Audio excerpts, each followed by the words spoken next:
I'm joined now by Roy Ram, former commander of Specialist Operations at New Scotland Yard. Sir, thank you very much for being with us. In terms of this operation, from what we understand and from what we can make in terms of the reaction and the precautions that are in place, is an extensive operation that is ongoing. Yes, I think that's right. I think that the decision to raise the threat level in particular to critical and the number of arrests that have been made overnight are all indicative of a very serious threat indeed. The disruption to the travelling public would not have been made lightly. Everything, all the indicators are that this is the real thing, this is very serious, and that the anti-terrorist police are very concerned about the intention of people to detonate explosive devices on aircraft, and of course, bear in mind that they'll be taking it on as cabin baggage, that these would be suicide attacks. From the wording of the statement, from the reaction and the precautions, again, that we're seeing that are being taken, how elaborate do you believe this operation still is, and how much of a threat do you believe UK airports are still under? Well, I think two parts to your question. How elaborate is the operation? 17 arrests is very significant. The indication from the Met and from the Home Secretary this morning is this has been a lengthy operation. That kind of surveillance, that kind of targeting of 17 individuals takes a huge amount of resources. So it's a very, very significant operation indeed.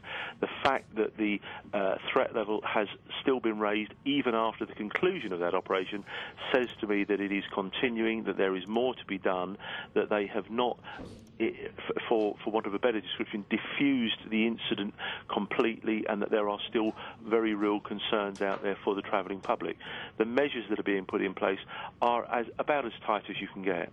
What kind of operation do you believe led to these arrests in terms of the extensiveness of this operation? This would have been intelligence-driven. This would have probably come from a joint operation between the security services and the anti-terrorist branch. It would have been based on intelligence that they had received. It would have been based on long-term observation, research, communications interception, the most sophisticated kind of policing that we see on the anti-terrorist agenda these days. That would have all been in place before these arrests were made. Bear in mind that there's been a great deal of public scrutiny of the Met recently, criticism about searches that have not revealed what the Met thought were there, etc. This is an operation that would have been judged very cautiously indeed, and would not have been entered into unless they were very, very sound in their belief that what they were doing was absolutely necessary.